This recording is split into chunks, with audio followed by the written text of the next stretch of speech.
there, and welcome to the Animag podcast.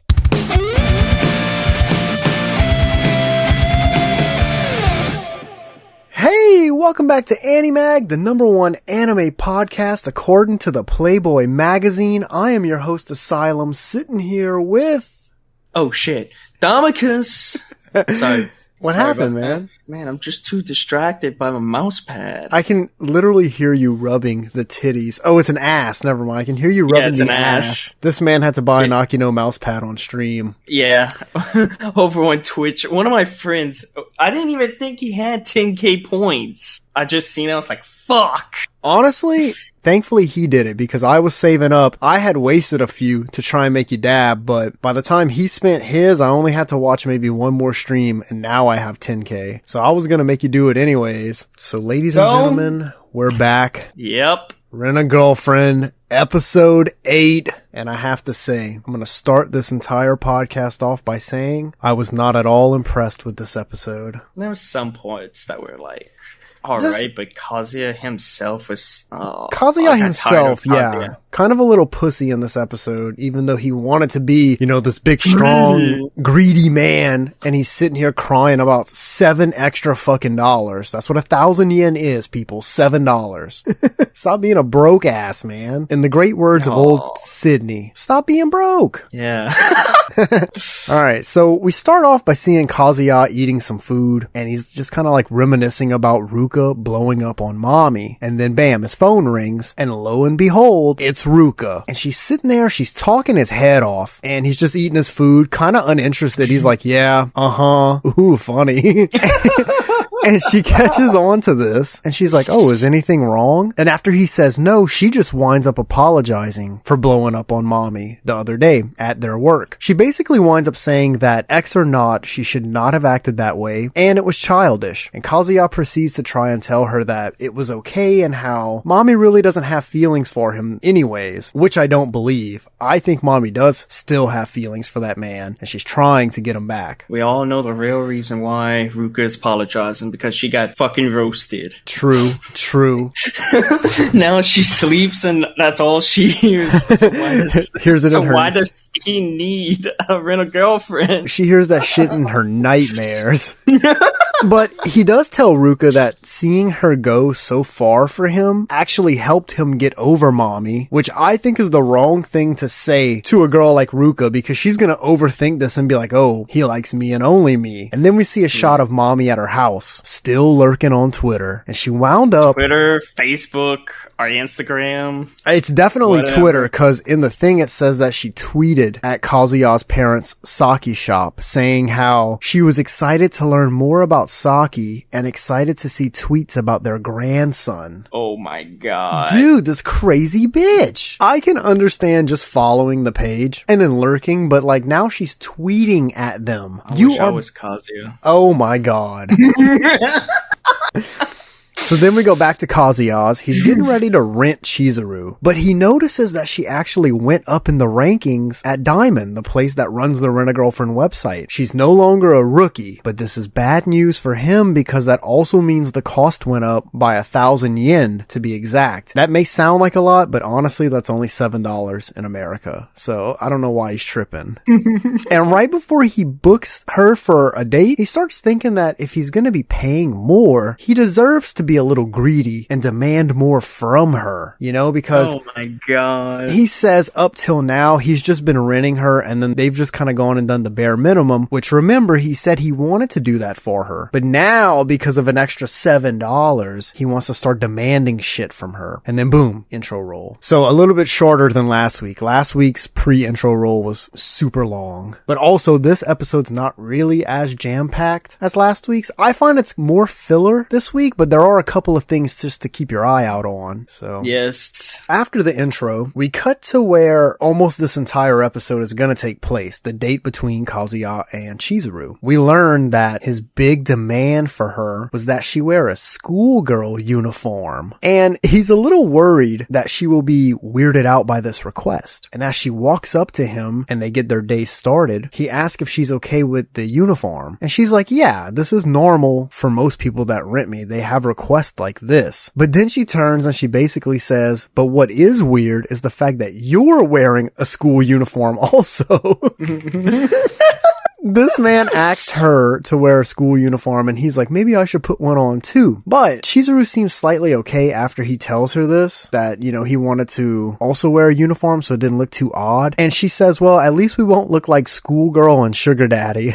They're spending the day at the Tokyo Dome Center, and Chizuru mentions a couple of times how it's packed, and she points out that all of the students skipping class wind up going there when they are skipping. And this will come back into play a little bit later in the episode. So I can easily sum up most of this date like this. Kazuya requested her to wear a schoolgirl uniform. Then he can't focus because he's too busy swooning over her. Then, as his entire thing for this episode was to be more demanding, he flops almost every single time, and Chizuru has to basically push him along into actually being assertive and more aggressive with his attitude. Oh my god. Yeah, this dude's a complete pussy, man. He's got like notes written in his phone for the date, a guide, if you will, of things that he's going to ask her to do. Step 1, holding hands. So he mentions how he wanted this type of date at this kind of a place, the Tokyo Dome Center, ever since he was a young boy, and that he went there with all of his guy friends. And this is this is basically why the episode's called Youth and Girlfriend. He's trying to relive his youth there and do something he never got a chance to do, which I think is kind of stupid. Yeah, imagine having a walkthrough and still failing. A walk? Oh, having a guide and still failing? I don't know if it was really a fail. He's just not assertive enough. It was like Chizuru picked up the walkthrough and fucking did more of the work. It's like he would get to the ledge every time, but he couldn't make the jump. She had to push his ass. So they start holding hands and walking, and he's basically running, I assume because he's nervous. And Chizuru even says, hey, you don't have to walk so fast. As they're doing this, there are a few guys noticing how good Chizuru looks, and they're like, man, what uniform is that? They even throw a shot at Kazuya saying how, oh, that girl's boyfriend looks like a dweeb though.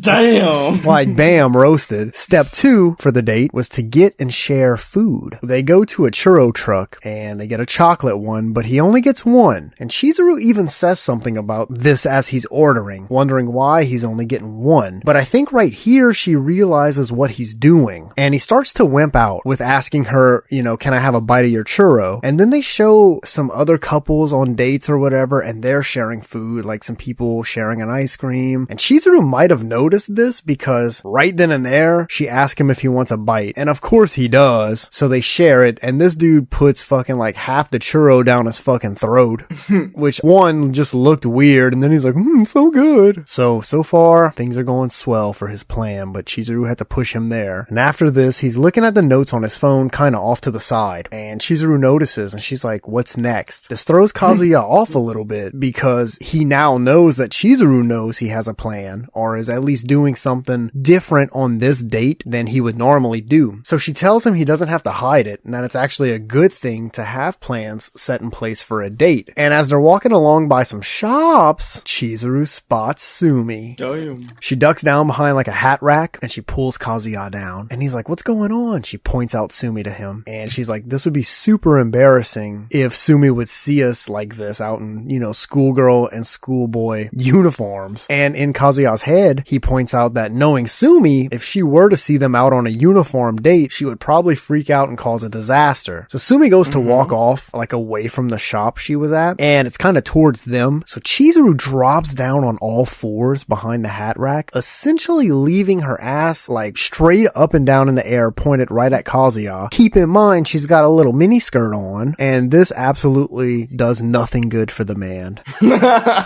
He dies inside seeing this. They get a quick window and they wind up running off and getting away without being spotted. But as they're running off, Sumi does kind of look to the side like she may have, you know, when someone you know is near you and you kind of think you saw them, but you're not sure. So you just kind of look like, wonder if that was who I thought it was. It's kind of a moment like that. And they get into the arcade, which Kazuya says worked out best for him because there's a photo booth there. And that was step 3 of his date.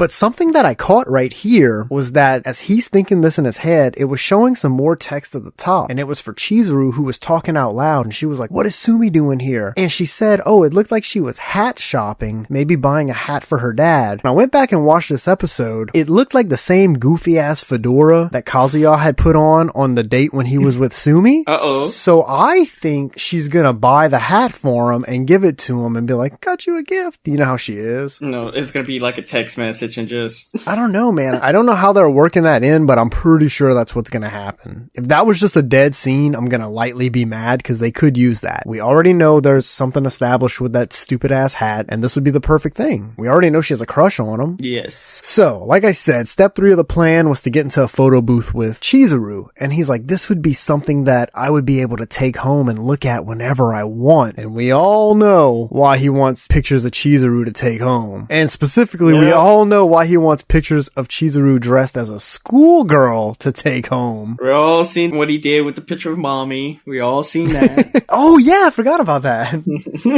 I also want to point out, like, how old is Kazuya? Do we know? 21. Okay, so Kazuya's 21 and Chizuru's 20. You don't think it's a little fucking creepy that he asked this girl to wear a schoolgirl uniform? My man's is kind of giving off some pedo vibes here. Think about it. It's only bad enough his girlfriend's like 17 years old.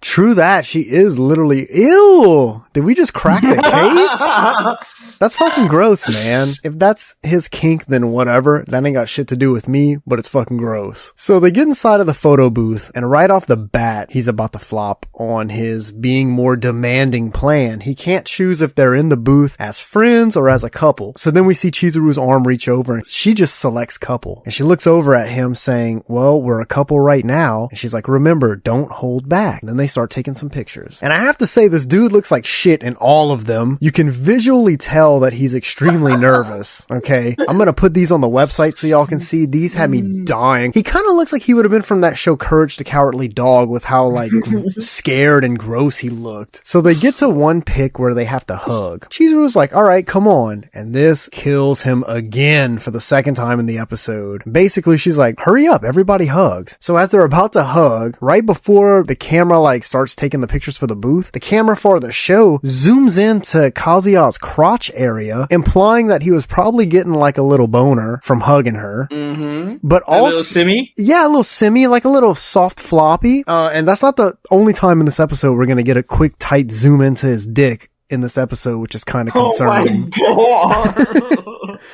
But let's not use that word. Let's use PP. Nah, man. Fuck that. That was that man's little tiny dick. But also, something that I noticed I think is kind of important to maybe point out was like, as they're hugging, Chizuru really leaned into this hug like it may have been more to her than just a hug as friends. And I'm not the only person who caught this. I saw a few other people online that were like, man, she really was feeling this hug. She was trying to see how Kazuya was packing. Man. Oh my God. Oh, maybe that's why she squinted. She squints and she's like, what is this little thing?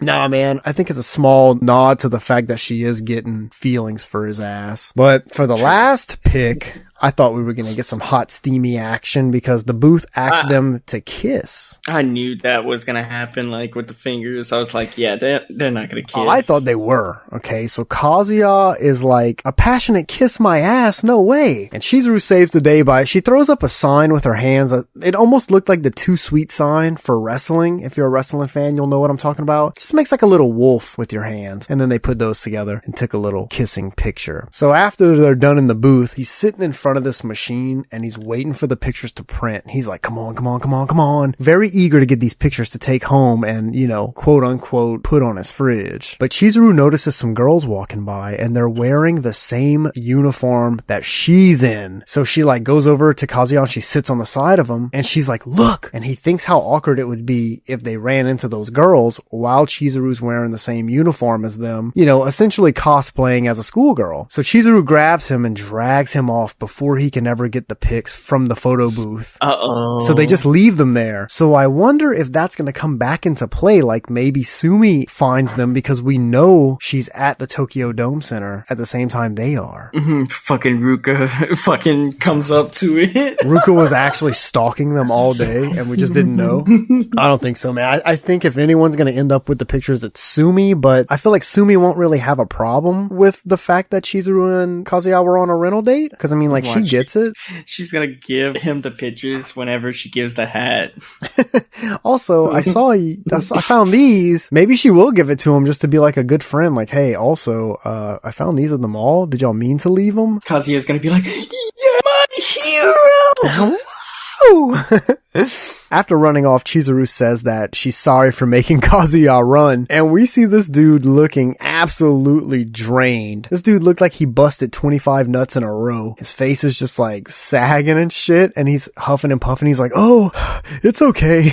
And she points to the Ferris wheel. She's like, you want to ride that? And she points out how it's private up there, and, you know, the carts were enclosed, so there was like glass and a door. And like right before they go to get on, some lady takes their picture. They take the picture, they get on the Ferris wheel, and we learn that the schoolgirl uniform that Chizuru is wearing was actually the one she wore when she went to school. This wasn't something that she just bought for these dates. This was her actual schoolgirl uniform from back in the day. They're sitting across from each other, okay? Remember, she's wearing a mini skirt, so our boy is absolutely struggling right here. He notices that he's starting to clam up while wondering where he should be looking, not trying to look down in between Chizuru's legs. So he's like, fuck, what should I do? What should I do? And yet again, Chizuru saves the day. She starts telling him some kind of Ferris wheel facts, and he realizes that every time he clammed up on this date, she was the one that came in and kept things moving. She points out that there's a concert happening below them, but Kazuya's looking and he's trying to see and he can't quite get a view on it. And right here, it shows Kazuya from Chizuru's side of the Ferris wheel car. And again, it's filming his crotch. But I think this was to imply that Chizuru realized he had the same view from across, you know, in his seat, basically implying that she knew Kazuya was probably looking up her skirt being fucking weird. So she closes her legs together and she puts her purse over her laps and she looks at him and says, there, and he goes, thanks. I just assumed that's what this was all about, but what you told me earlier was something else also to kind of think about, like maybe she put her purse in her lap so he could go sit on the side of her and see the concert. Yeah. It's like, man, I could go either way on both of those thoughts, because she does say there and he said thanks. That's what leads me to think that she just didn't want him looking up her skirt. I feel like she would have told him to sit on the side of her if that's why she moved her purse. But maybe she did it and then she got nervous about it and she didn't want to ask. I don't know. So he gets up and he's trying to see the concert and he's hovering over her and he's kind of like, I don't know how to explain it, like halfway to the side looking out the window, just trying to see the concert. Something happens and he winds up losing his balance and he falls kind of onto her, and then we see it, baby. His hand cupping her boob. And it was took on there for a good bit.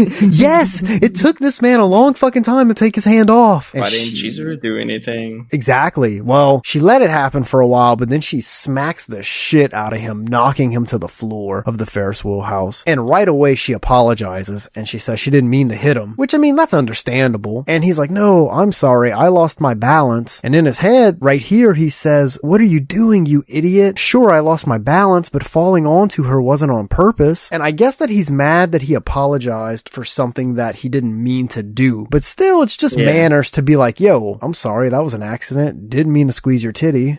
This man's got no manners. I feel like he's trying to be a bad guy and he just can't fucking do it. But then as he's on the floor of the Ferris wheel house, he realizes that his hand was on her titty. And he quickly adverts this awkwardness and he starts a new conversation about her being a rental girlfriend. And he asks her if she ever runs into any trouble with creeps. And then then she tells him a story about one client who wanted to show her a picture on his phone, but he had some porn open when he went to show her the picture, which I thought was funny because I thought she was going to be like, this guy wanted to show me a dick pic. And then she takes a shot at our boy Kazuya by saying, this other time, one guy that rented me yelled at me at the aquarium. And this dude just kind of like sinks in his seat. He's like, fuck, that's me. But then she tells him how she's in love with this job regardless because she gets to meet so many people and she gets to go to so many places and just learn a bunch of stuff. And it not only helps her for her acting career, sometimes this actually ends up helping the people that rent her because they build more confidence for themselves, just kind of being mushy about her job. Yeah. And after the ride, they get out of the Ferris wheel car and the lady who took their picture is like, oh, you can buy the picture for 1,000 yen. And Chizuru was like, ooh, that's too expensive. But then Kazuya's like, yes, I'll fucking buy it. Yes. And I guess this was to make up for the fact that he didn't get the pictures from the photo booth. He's like, I'm actually gonna get one. And then boom, credit roll. But in this episode, a scene plays while the credit rolls are going, okay? And it's Chizuru telling Kazuya that one of the producers who went to watch the play that she was in gave her a call and wants to do some more work with her. And then he screams super loud. He's like, really? Everyone turns and looks at them. And she's like, keep it down. But the point of this is the fact that it may not be right now, but it could have an effect on her being a rental girlfriend. So she says it's why she wanted to at least tell him, because I assume he's the person that rents her the most, okay? There's no way someone else is renting her more than Kazuya at this point. And then as they're walking home, I noticed that I don't know if the date's technically over, but they're definitely leaving the Tokyo Dome and they're holding hands, okay? And she's like, oh, you're hurting me because he was squeezing her hand too hard. Probably because he was thinking about how she will eventually move on to acting and not be available for rent anymore. And she's like, relax, I won't up and disappear so suddenly. And he's like, no, it's not that. I'm just happy for you. Yeah, right. This man is shitting his pants right now. He's about to lose his sexy ass rental girlfriend. And then finally, for the next episode, kind of seemed like it could be interesting. It looked like Kazuya is gonna have dinner with Ruka's parents, and also it looked like his grandma was there. And then it shows him picking up a phone call. Everyone kind of looks over at him, and then it looked like two people were kissing because we could see some legs and some socks, obviously Kazuya's and someone else's, and one was tippy-toeing trying to kiss. I'm pretty sure this is Ruka because I had to rewind it a few times and pause. It was the same shirt that Ruka had on while serving the grandma some tea, and the episode is called Kiss and Girlfriend. So I already know what's gonna happen after that. I think our boy's definitely getting a kiss. This is what's gonna happen. Hey, open up! Oh my god. FBI, open up! Yeah, man, what the swatted. Fuck? Why is this grown-ass man trying to kiss a child? I have lost all respect for Kazuya. Also, I guess we should just point it out, as gross as it is, in Japan, where I assume they would be living for this show, 17 is the legal age of consent, but that's still absolutely fucking disgusting if you're 21. That is a huge age gap, my boy. Get it together and tell everyone to fuck off and stay with Chizuru, because she's 20. That's my official Animag advice for Kazuya. Mami would be maybe around 20. Okay, Mami's gotta fucking go. She's batshit crazy. Damn. And she's not even hot. How dare you disrespect her? Although she might be rich, because we don't know if that's her parents' house that they keep showing. That might just be her house. Isn't she living with a brother or something like that? I don't remember. I really can't remember. Because remember, there was some guy over there, and I want to say that was her brother. Her other man, bro, because she's a hoe. I think it was the last episode, because it happened either the episode before or during the episode where she rents Chizuru. I really can't remember. Did Mami rent Chizuru in season 2? Season 1. Season 1. Okay, that's why I'm not really remembering. All my memory for season 1's a little hazy. That's the episode from front to back. My rating this week's not that good. I have to be honest. I think you guys are going to be very shocked to know what I'm giving it this week. And that, ladies and gentlemen, is a whopping 5. Damn. Yeah. For me, it just felt more filler than anything. And the only parts that we really needed to pay attention to were so kind of small and minute that I don't think they're really going to affect the story all that much. The only real big thing that could affect the story is Sumi giving Kazuya the hat, because this could make him develop feelings for her. And that's about it. And that piece was so small. It's literally like a fucking half-minute segment. Yeah. We learn about Chizuru getting a call back, and she's like, might have to stop being a rental girlfriend, but we've heard this once before. So I'm gonna give it a 5. Just a solid filler episode. I'm gonna give it a 5, because Kazuya didn't grow no balls. That is true. This man came up talking about, I'm gonna be more assertive and demand more. And she has to fucking force him to demand everything. The only thing that was greedy was his crotch. his little Alaskan bullworm swelling up. Why did they film this man's dick twice? That's gross. I don't know why.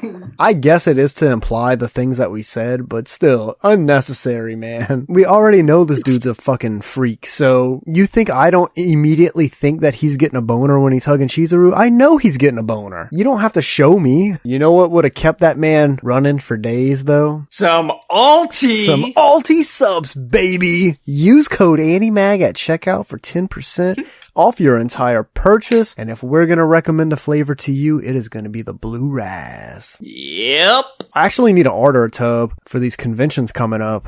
Probably not Louisiana. I'm doing both, bro. Comic-Con. I'm drinking them at both. We might as well let you know now. We'll probably start talking about it here and there, but we're going to be at 2 upcoming cons. Louisiana Comic-Con. Yeah, it's Louisiana Comic-Con. And Anime something. I don't know what it is. It's in Fort Worth, Texas. God damn. Another Texas con, and it's an hour further than from where we went originally. So we're really going to need the Alti for that one. Nah, we're going to... No, I'm gonna pop some Manitoba. Bro, I was about to say, you better not pop a Blue Chew on the way to fucking Texas. It's already bad enough that on the ride there, fucking exclusive Nick was fucking watching playing some hentai. This man turned the GPS off so we could watch hentai. He had his little phone suction cup to the front window and we could all see it. And we were passing up cars and they were just looking like, what the fuck? Hey, that's why those 2 men that rode in the front run Animag After Dark and we don't. Yeah, they pick a bad time to start fucking recording. I think that's going to have an official launch closer to December, so I won't talk about it too much here now, but just know we have something else coming for Animag, like an extension of Animag. All I gotta say is they better not be recording while I'm streaming. Dude, they will be. You already know they will. I'm gonna be like, oh my god. That's going to be this week's episode. Really can't give you too much off of a filler episode. We just have to hope that next week's or this week's coming up, shall I say, is a little more drama filled, and it looks like it might be, man, with this fucking kiss happening. Wow. Is this Kazuya's first kiss on the show? No, his first kiss was with Mami. When? At the beach. Oh, right. When they were by the rocks. And then it was Chizuru. When did he kiss Chizuru? Didn't Chizuru fall off the boat, or did Kazuya? Oh, but that was like mouth to mouth. That's not like a kiss. Still counts. No. Still counts. No. Still counts. Our man's already a pedophile. Don't make him a rapist. That was him trying to save her life. So he's only kissed Mami. His lips have touched Chizuru's lips, but we're not counting that. Didn't he kiss Ruka? I think he did, actually. Man, this guy is a slut. Fucking. But we hope you guys enjoyed this episode. Thank you for listening. Thank you for tuning in. And thank you for being there next week, because I already know you're going to be there. Until then, take it easy and so long, everybody. Sayonara. Thank you for listening. Be sure to visit our website at www.animag.org. See you next time.